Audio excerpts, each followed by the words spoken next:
नहीं हुई तबीयत किसी की ठीक? अभी हो गया। तो हम पढ़ रहे थे एल्बिडो। तो आपने प्रैक्टिकल देखा होगा, मतलब हम छाते को या गर्मी में ज़्यादातर सफ़ेद कपड़े पहनना पसंद क्यों करते हैं? गर्मी में, ताकि वो अब सफ़ेद जो मतलब हल्की लाइट होती है वो प्रकाश को कम अब्जॉर्ब करती है ना, ठीक है, कम अब्जॉर्ब करती हैं। और जो डार्क लाइट जैसे काला कपड़ा हो गया या जो डार्क कलर होते हैं वो लाइट को क्या करते हैं? ज़्यादा अब्जॉर्ब करते हैं। ये प्रैक्टिकल है, सबने देखा होगा, है ना। जो वाइट कप क्लॉथ होते हैं वो लाइट को ज़्यादा रिफ्लेक्ट कर देते हैं, वाइट क्लॉथ। और जो डार्क कलर के क्लॉथ होते हैं वो क्या करते हैं? लाइट को अब्जॉर्ब करते हैं और गर्म होते हैं। और जो वाइट कलर है या जो मतलब प्लेन सरफेस है वो लाइट को क्या करती है? रिफ्लेक्ट करती है। तो जो रिफ्लेक्शन, जो मतलब किसी भी मैटर का जो रिफ्लेक्शन की क्वालिटी है, किसके संदर्भ में? सूर्य के प्रकाश के संदर्भ में, वो क्या है? एल्बिडो। एल्बिडो कुछ नहीं है, मतलब प्रकाश जो किसी भी सतह का प्रकाश को रिफ्लेक्ट करने की जो वो है क्षमता, वो क्या है? एल्बिडो, ठीक है। तो इसको ऐसे याद करना है कि सतह की प्रकाश की किरणों को परावर्तित करने की क्षमता, ये क्या है? एल्बिडो है। समझिए। किसी को कोई डाउट है?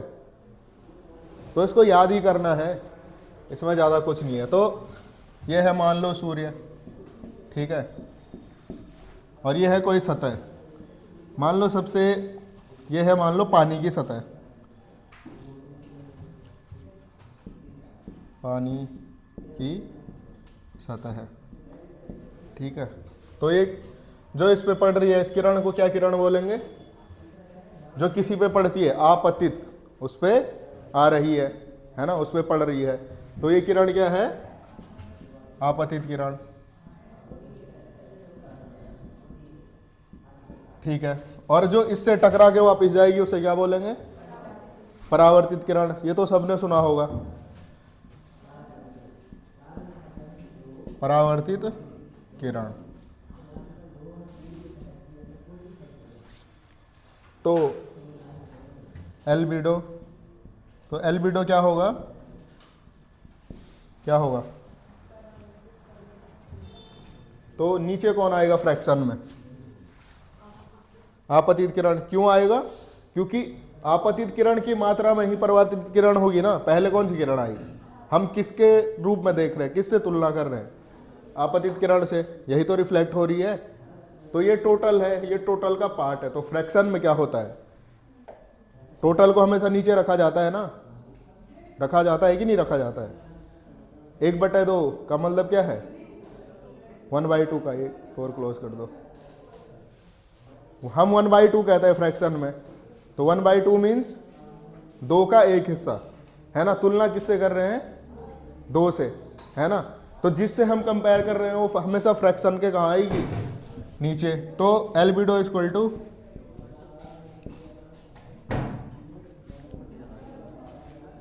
और ऊपर क्या आ जाएगा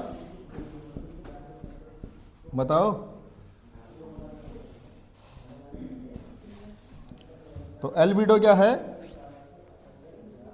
परावर्तित किरण और आपतित किरण का रेशियो। किसी को कोई डाउट?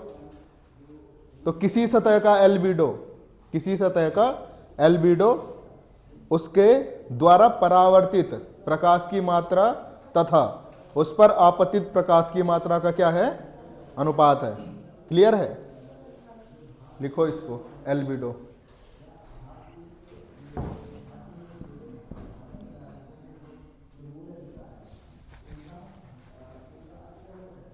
लिखो एल्बिडो में, एल्बिडो, इसका और नाम क्या था? परावर्तन गुणांक। एल्बिडो का और नाम क्या है? जनरली इसे एल्बिडो कहते हैं। एल्बिडो इंग्लिश का नाम है, पर देवनागरी में भी एल्बिडो लिखते हैं, और इसको हिंदी में कहते हैं परावर्तन गुणांक भी कहते हैं, ठीक है। और चाक्षुष घ्युति भी कहते हैं, ठीक है। तो ये सब एल्बिडो के क्या है? उपनाम है। जैसे तुम्हारे घर में कुछ और नाम होंगे और साहित्यिक नाम कुछ और होगा, सरकारी नाम होता है ना, एक सरकारी नाम जो किस पे रहता है? जन्म प्रमाण पत्र पर एक कुंडली का नाम होता है, वैसे ही ये इसका वो नाम है क्या, कॉमन नाम है एल्बिडो, बट शुद्ध हिंदी नाम इसका क्या है, परावर्तन गुणांक और चाक्षुष द्युति। तो एल्बिडो की परिभाषा में लिखेंगे, लिखो किसी वस्तु या सतह का एल्बिडो, किसी वस्तु या सतह का एल्बिडो, किसी वस्तु या सतह का एल्बिडो उसके द्वारा परावर्तित विकिरण, उसके द्वारा परावर्तित विकिरण और उस पर आपतित विकिरण, और उस पर आपतित विकिरण का अनुपात है। हमने यही प्रूव किया ना अभी कि एल्बिडो क्या है, किसी सतह द्वारा परावर्तित विकिरण या किरण और उस पर आपतित विकिरण, इनका अनुपात क्या है, एल्बिडो।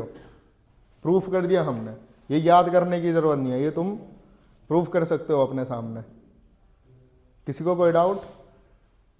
ठीक है, तो ये क्या हो गया हमारा एल्बिडो, परावर्तित प्रकाश अपॉन अपवर्तित प्रकाश। ठीक है, ये क्या है एल्बिडो, लिखो। अब देखो होता क्या है कि जो ये आपतित किरण है, ये जितनी ज़्यादा होगी, जितनी ज़्यादा डिग्री की होगी, एल्बिडो उतना ही कम होगा। थोड़ा उल्टा चलता है मामला, ठीक है, मतलब जितनी डायरेक्ट गिरेगी किसी पे प्रकाश, वो उतना उस प्रकाश को ऑब्जॉर्व करेगा ना। देखो सबसे ज़्यादा जो हीट है वो पृथ्वी कब लेती है, जब सूर्य एकदम उसके ऊपर हो। दिन में 12 बजे हमारी परछाई कहाँ बनती है, सामने बनती है। क्यों? उस टाइम सूर्य हमारे ठीक ऊपर है, और सबसे ज़्यादा हमें मतलब उस टाइम पे जो सूरज की किरणें हैं वो सीधे जलाती है ना त्वचा को, है ना। तो अभी उसका किरण क्या है, एंगल मैक्सिमम है। सूर्य मैक्सिमम 90 डिग्री पे जाएगा, फिर वहाँ से एंगल कम होता जाएगा। तो मैक्सिमम जो क्या है, जब मतलब आपतन कोण मैक्सिमम होता है तब एल्बिडो मिनिमम होता है। तब क्या होता है, एल्बिडो मिनिमम होता है। क्लियर है? हाँ या ना? हाँ, वहाँ का एल्बिडो बहुत कम होगा, तभी तो वहाँ बहुत ज़्यादा गर्मी होती है। विषुवत रेखा पे क्या होता है, सूर्य लंबवत रहता है, तो वहाँ हीट भी तो सबसे ज़्यादा है। मैंने आपको बताया था वर्ष में सर्वाधिक औसत तापमान कहाँ रहता है, विषुवत रेखा पे रहता है। क्लियर है? क्यों रहता है? सूर्य की किरणें लंबवत है। और सबसे कम तापमान कहाँ रहता है, ध्रुवों पर। क्यों रहता है? सूर्य तिरछी जा रही है सूर्य की किरणें, तो क्लियर है वहाँ एल्बिडो भी ज़्यादा होगा। ऊपर से वहाँ बर्फ़ है, बर्फ़ क्या करती है, आप कभी मतलब बर्फ़ में गए हो जब वो सूर्य चमक रहा हो? लोग क्यों बोलते हैं कि बर्फ़ में चलते टाइम सनग्लासेस लगाओ, या वो बर्फ़ वाले स्पेशल ग्लास आते हैं वो लगाओ। जब सूर्य की किरण बर्फ़ पे पड़ती है तो स्पेशल टाइप की रे रिलीज करती है, जो हमारी आंखों के लिए क्या है, हार्मफुल। तो इसलिए बर्फ़ का एल्बिडो ज़्यादा है। सफ़ेद है ना, सफ़ेद है। वहीं अगर बर्फ़ के ऊपर हम कालिक डाल दें तो बर्फ़ जल्दी पिघलने लग जाएगी, एल्बिडो कम हो जाएगा। अभी न्यूज़ आई थी कि हिमालय में काराकोरम में क्या बढ़ रही है, कार्बन की मात्रा बढ़ रही है, और उससे बर्फ़ पिघल रही है। तो अगर आपने ध्यान दिया होगा तो ऐसा क्यों हो रहा था, क्योंकि वो अब्जॉर्ब कर रही थी ना अब हीट को। पहले वो रिफ्लेक्ट करती थी, बट अब वो काली हो गई बर्फ़, और वो हीट को क्या करेगी, अब्जॉर्ब करेगी, रिफ्लेक्ट करने की बजाय। तो सारा कॉन्सेप्ट किसका है, एल्बिडो का। ठीक है, अगर न्यूज़पेपर पढ़ते होंगे आप लोग, करंट अफेयर्स, तो समझ में आ जाएगा। ठीक है ना। तो एल्बिडो में क्या लिखा था हमने, लिखेंगे अगला पॉइंट, लिखो। किसी सतह का एल्बिडो, किसी सतह का एल्बिडो निम्नलिखित दो कारकों पर निर्भर करता है। निम्नलिखित दो कारकों पर निर्भर करता है। वो दो कारक कौन हैं? एक की आपतित किरण, आपतित किरण का कोण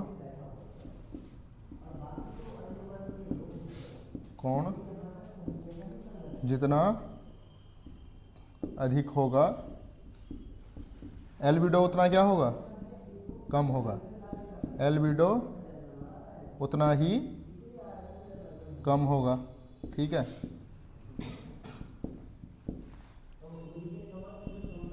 और दूसरा मैंने आपको यह बताया था सरफेस। ज़्यादा रिफ्लेक्ट कौन सी सरफेस करेगी, जो खुरदुरी होगी या जो सपाट होगी, चिकनी होगी? ज़्यादा रिफ्लेक्शन कौन सी सरफेस करेगी? सपाट जो चिकनी होगी, है ना, करेगी। क्लियर है ना? क्यों करेगी? साइन है ना उसमें, वो तुरंत रिफ्लेक्ट मार देगी। खुरदुरी सतह अब्जॉर्ब कर देगी। जैसे सीधी सी बात है, सामने पीछे जो प्लाई है उस पर टॉर्च मारो और इस टाइल्स पे टॉर्च मारो, तो रिफ्लेक्ट कौन करेगा? टाइल्स करेगी। क्यों? चिकनी है ना, ये ज़्यादा खुरदुरी नहीं है। तो क्लियर है? तो दो कारक कौन कौन से हैं? सतह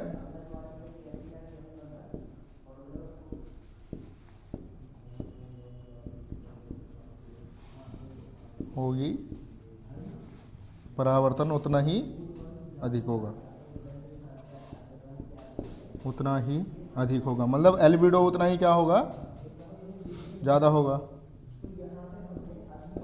तो पहला पॉइंट लिखो इसमें, आपतित किरण का कोण, आपतित किरण का कोण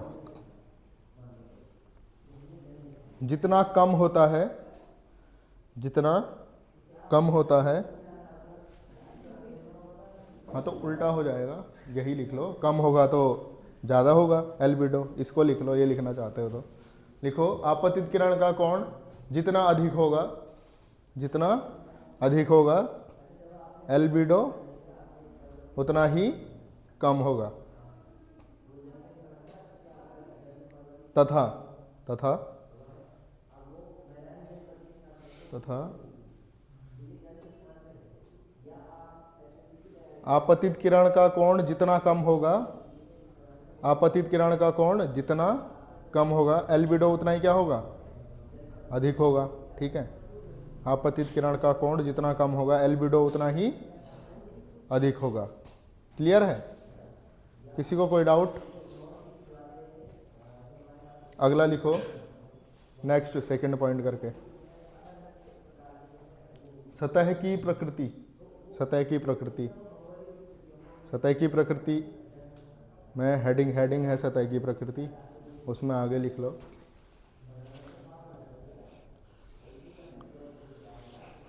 सतह, सतह कौन सी सतह? जिस पे प्रकाश पड़ रहा है। ठीक है, सतह जितनी चिकनी होगी परावर्तन उतना ही अधिक होगा। क्लियर है?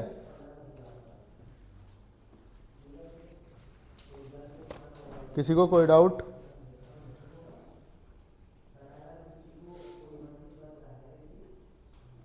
अब लिखो नोट करके। अब इससे क्या निष्कर्ष निकालोगे? नोट करके निष्कर्ष बताओ।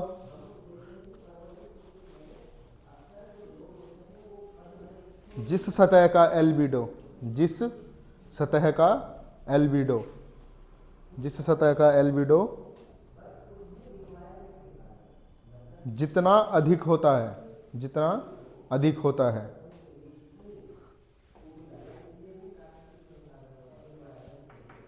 उस सतह की, उस सतह की, उस सतह की प्रकाश किरणों को अवशोषित करने की क्षमता, प्रकाश किरणों को अवशोषित करने की क्षमता उतनी ही क्या होगी? ज़्यादा होगी या कम होगी? बताओ। कम होगी ना, उतनी ही कम होगी। क्लियर है? अगर उसको प्रकाश को अवशोषण करने की क्षमता कम होगी तो वो जल्दी गर्म होगी या देर से गर्म होगी? वो देर से गर्म होगी। लिखिए, अतः वह वस्तु या सतह, वह वस्तु या सतह देर से गर्म होगी। अतः वह वस्तु या सतह देर से क्या होगी? गर्म होगी। क्लियर है? किसी का कोई डाउट? देखो, ये तो हो गई एल्बिडो की एक परिभाषा। अब एग्जाम में क्या आता है? एग्जाम में वो दे देगा कि निम्नलिखित में से किस सतह का एल्बिडो सबसे ज़्यादा है, किसका सबसे कम है। तो उसके लिए एक चार्ट बना रहा हूँ मैं, उसको देख लेना। ठीक है, तो ये तो थी परिभाषा। अब हमको ये भी देखना है किस सतह का एल्बिडो सबसे ज़्यादा होगा, सबसे कम होगा। अब प्रैक्टिकल क्वेश्चन है, आपके पास दिया है कि बर्फ़ है, ठीक है, दूसरा कीचड़ है, बर्फ़, दूसरा कीचड़ और तीसरा जंगल, जंगल में मतलब पेड़ पत्ते होंगे। तो बताओ इनमें सबसे ज़्यादा एल्बिडो किसका होगा? हैं? बर्फ का। उसके बाद कारण दो। ये तो आपने आंसर सही बताया, कारण दो अब क्यों होगा ऐसा। मतलब एक्सप्लेन करो ना इसको। बर्फ क्या है? एक तो सतह समतल जो भी हो वाइट है ना, हल्की हल्की सरफेस है, ठीक है, तो रिफ्लेक्ट ज़्यादा करेगी। ठीक, जंगल है, डेंसिटी है ना, पेड़ और हरा कलर कैसा होता है? लाइट होता है या डार्क होता है? लाइट कलर में आता है हरा। पेड़ पत्ते वाला डार्क ही है ना, वो तो ऑब्जॉर्व करेगा। और कीचड़ है, अब कीचड़ पानी भी है, उसमें कुछ रिफ्लेक्ट करेगा कुछ ऑब्जॉर्व करेगा। क्लियर है? अब ये डिस्कस मत करना कि हरा कितना हरा, ठीक है? क्लियर है ना? अब हरा कितने शेड्स होते हैं हरे के? लड़कियों को ज़्यादा पता होगा, हमें तो नहीं पता। ठीक है, तो लिखिए विभिन्न सतहें तथा उनका एल्बिडो। लड़के ट्राई भी मत करना हरे का शेड ढूंढने का, फिर 1 घंटे शेड ही ढूंढोगे।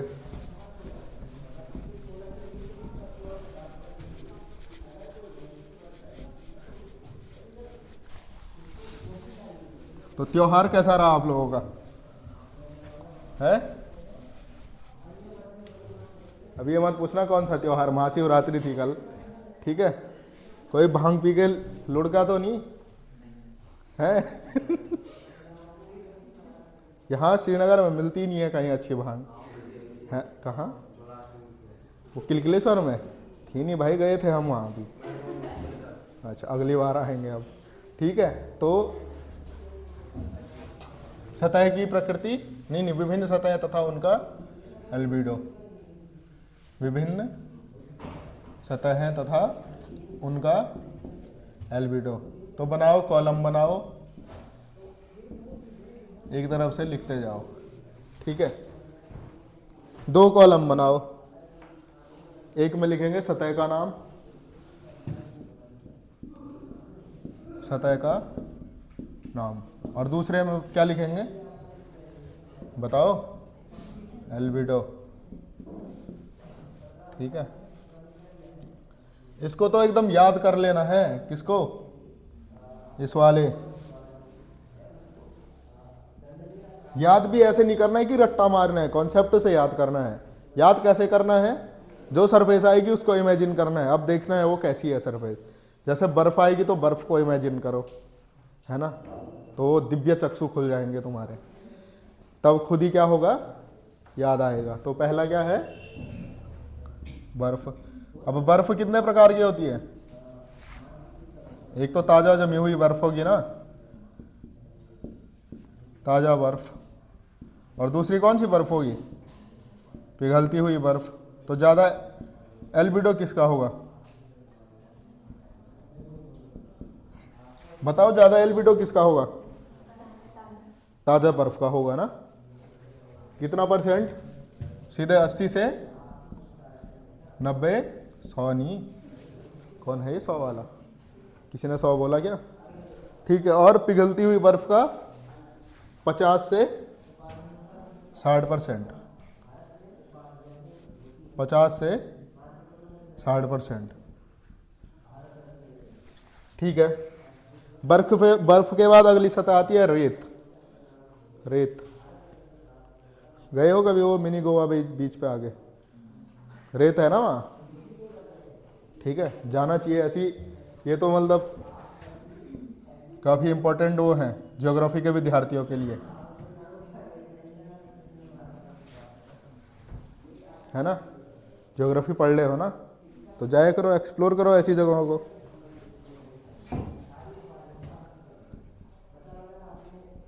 अब ये नहीं कि कल क्लास बंक करके वहीं चले गए कि सर ने बोला है पहले जाना है तो हम फिर क्या जाते हैं, ठीक है? ये हो गई रेत। उसके बाद घास।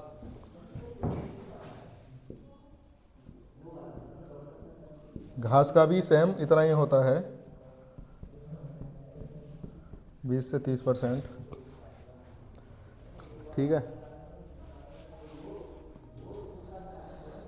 अब देखेंगे हम इसके बाद इसमें भू सतहों का, ये तो हो गया रेत। इसके बाद विभिन्न, यही कॉलम यही रहेगा, उसमें ये चेंज हो जाएगा भू सतह। अब भू सतह बहुत टाइप की हो सकती है ना। पहला क्या हो सकती है, आर्द्र। आर्द्र मतलब जहां नमी हो। आर्द्र भूमि तो सुना ही होगा आपने, रामसर साइट सुना होगा। नए बच्चे हैं जो उन्होंने नहीं सुना होगा तो कोई दिक्कत नहीं है। ये है आर्द्र भूमियों से संबंधित, मतलब दलदली भूमि कुल मिला के। कैसी भूमि, दलदली भूमि। तो आर्द्र भूमि का होता है 10%। कितना, 10% एल्बिडो। फिर शुष्क, शुष्क मतलब शुष्क, ड्राई, थोड़ा ड्राई लैंड। और ड्राई लैंड का होता है, लिखो 15 से 25%। 15 से 25%, 15 से 25%।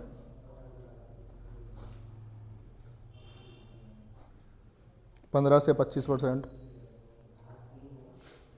ठीक है।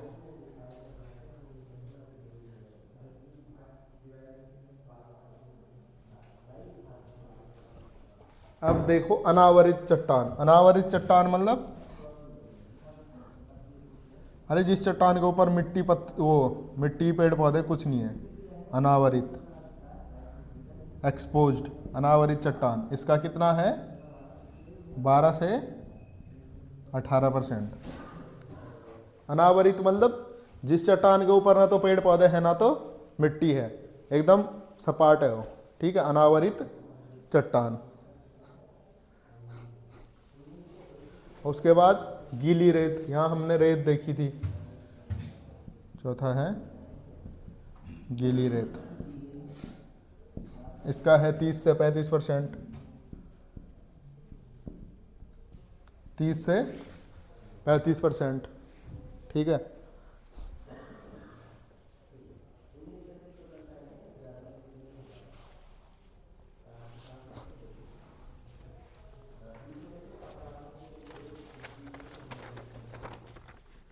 अब देखेंगे हम वनस्पतियों में, इस भू सतह के बाद किसके बाद देखेंगे, वनस्पतियों का, ठीक है। इसको मिटा दूं इधर वाला, सबने नोट कर लिया ना।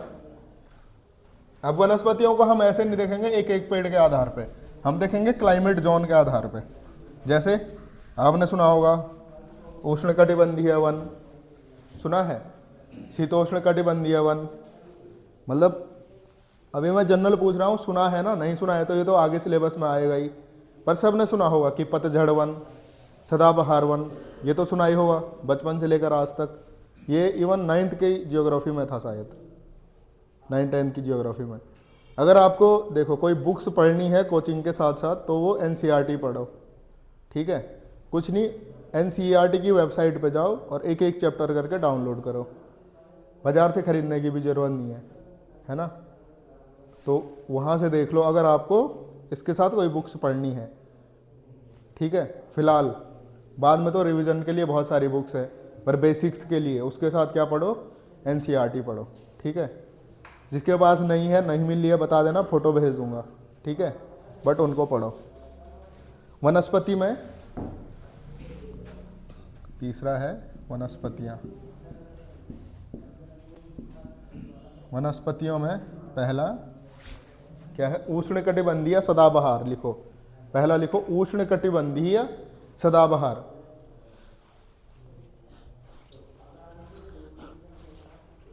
इस प्रकार के वन कहाँ पाए जाते हैं, उष्णकटिबंधीय सदाबहार वन। कहाँ, विश्वत में, उष्णकटिबंध की बात हो रही है, विश्वत कहाँ चले गए। भारत किस क्लाइमेट जोन में है, उष्णकटिबंध में है ना, तो ऐसा इधर ही तो पाए जाएंगे। हिमालय के बाद तुरंत जो वन शुरू होते हैं वो किस प्रकार के होते हैं, नीचे की ओर, या ये दक्षिणी घाट के उधर। कोई नहीं, क्लाइमेट जोन में पढ़ा दूंगा, इतना जोर मत दो, बस लिखो उष्णकटिबंधीय सदाबहार वन 7% से 15%। लिखो 7% से 15%, ठीक है। पतझड़ 1, इसका होगा 15%। पतझड़ 1 15%, ठीक है। 15 से 20 कर लो इसका, 15 से 20, 15% से 20%। अब सवाना सुना है? सवाना जहाँ क्या रहती है, घास रहती है। सवाना वो डिस्कवरी पे नहीं आता था, वो जो घास ही घास दिख रही है, शेर शिकार कर रहा है और बीच में 2-4 पेड़ है, मतलब पेड़ कम है घास ज़्यादा है, वो कौन सा एरिया होता है? सवाना, ठीक है। सवाना लिखो, सवाना। सवाना में लिखो 15 से 30%। सवाना 15 से 30%। अब यहाँ देखो, ये बताओ ज़्यादा जल्दी सवाना वाले जंगल गर्म होंगे या पतझड़ 1 गर्म होंगे? हैं? ज़्यादा जल्दी सवाना वाले 1 गर्म होंगे या पतझड़ वाले 1 गर्म होंगे? कौन से गर्म होंगे? पतझड़ वाले। क्यों? उनका एल्बिडो कम है ना, किसकी तुलना में? सवाना का एल्बिडो ज़्यादा है, मतलब ये ज़्यादा प्रकाश को रिफ्लेक्ट कर रही है। ज़्यादा रिफ्लेक्ट कर रही है तो कम को ऑब्जॉर्व करेगी। हायर द एल्बिडो, क्या था लिखाया था ना कि एल्बिडो जितना ज़्यादा होगा ताप अवशोषण उतना कम होगा। तो ज़्यादा जल्दी गर्म कौन सी सरफेस होगी? पतझड़ वाली। क्यों? ऑब्जॉर्व कर रही है ना। सवाना वाले वनस्पतियां हैं, उन्होंने लाइट रिफ्लेक्ट मार दी। क्लियर है? तो यही तो तुमने सब कुछ पढ़ लिया था अभी, पर फिर भी क्या कर दिया था? रॉन्ग। क्यों? थोड़ा बुद्धि का प्रयोग और करो, और इफेक्टिव ढंग से, कि हमने क्या पढ़ा है। Higher the albedo, higher the albedo, higher the reflection and lower the absorption. ठीक है? क्लियर है? नहीं है तो दोबारा पूछ लो। लिखो अगली सतह, हरी घास।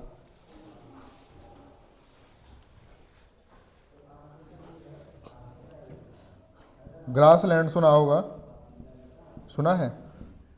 ये कौन है?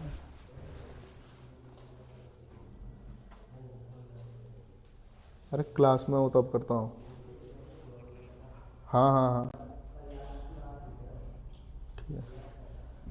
लिखो हरी घास। हरी घास का लिखो 8 से 27%। 8 से 27%। अब ये हो गया वनस्पतियों के अंतर्गत, हमने ये 4-5 चीज़ें पढ़ ली। अब अगला लिखो इसी में, 1 2, ये तीसरा वनस्पति हो गया था। ठीक है? ये क्या हुआ था हमारा? भूसतह हो गया था, वनस्पति तीसरा। चौथा लिखो मरुस्थल। ये तो वनस्पतियों वाले पॉइंट में चल रहा था, इसके बाद चौथा करके लिख लो मरुस्थल। मरुस्थल का एल्बिडो ज़्यादा होगा या कम होगा? आइडिया लगाओ। मरुस्थल रेत होती है ना, मरुस्थल में क्या होती है? रेत। तो मरुस्थल का एल्बिडो ज़्यादा होगा या कम होगा वनस्पतियों से? मतलब जो ये सदाबहार वन है, इनका एल्बिडो ज़्यादा होगा या मरुस्थल का एल्बिडो ज़्यादा होगा? मरुस्थल का होगा ना। किसका होगा? मरुस्थल का। लिखो 25 से 30%। 25 से 30%। ठीक है? मरुस्थल का एल्बिडो। उसके बाद लिखो जल राशियाँ। जल राशियों में आपका सारा आ जाएगा, समुद्री भाग, तालाब तुलाब सब आ जाएंगे। जल राशियों में लिखो, जल राशियाँ ब्रैकेट में लिख दो, तालाब सागर सब जो भी वाटर सरफेस है। अब वो डिपेंड करता है वाटर कितना साफ है ना। अगर पानी साफ रहेगा ज़्यादा रिफ्लेक्शन करेगा, गंदला पानी होगा वो अब्जॉर्ब करेगा ज़्यादा, है ना। तो जल राशियों का लिखो 10% से लेकर 60%, इस बीच में कहीं भी इसका एल्बिडो हो सकता है, फ्रॉम 10% टू 60%। ये जल राशियों का क्या है? एल्बिडो। उसके बाद लिखो अनाज तथा फसल, जब खेतों में फसल हुई हो, अनाज तथा फसल, इसका एल्बिडो है 10% से 25%। 10% से 25%। ठीक है? अगला लिखो घने बादल। घने बादल, इसका लिखो 70 से 80%, फ्रॉम 70 टू 80%, ठीक है। अब लिखो हल्के बादल, घने बादल के बाद हल्के बादल 25 से 30%। अब इसमें घर के लिए एक MCQ लिखो, घर के लिए सॉल्व करके लाओगे तब पता चलेगा तुम इस चीज़ को समझ पाए हो या नहीं। लिखो निम्नलिखित सतहों पर विचार कीजिए, निम्नलिखित सतहों पर विचार कीजिए, निम्नलिखित सतहों पर विचार कीजिए तथा उनको बढ़ती प्रकाश अवशोषण क्षमता, तथा उनको बढ़ती प्रकाश अवशोषण क्षमता, मतलब कितना वो प्रकाश को ऑब्जर्व कर रहे हैं, क्षमता के क्रम में लगाइए, क्षमता के क्रम में लगाइए, ठीक है। तो पहला लिखो इसमें, पहली सरफेस, पहला लिखो जल राशियाँ, दूसरा लिखो उष्णकटिबंधीय सदाबहार वन, पहली हो गई जल राशियाँ, दूसरा उष्णकटिबंधीय सदाबहार वन, तीसरा लिखो सवाना, तीसरा लिखो सवाना, ठीक है। चौथा लिखो घने बादल,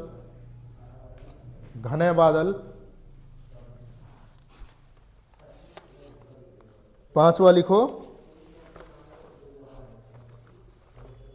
आर्द्र भू सतह, ठीक है, आर्द्र भू सतह। अब ये देखूंगा कल, इससे पता चलेगा तुम्हारी समझ में ये कितना आया है, ठीक है। किसी को कोई डाउट? ठीक है, फिर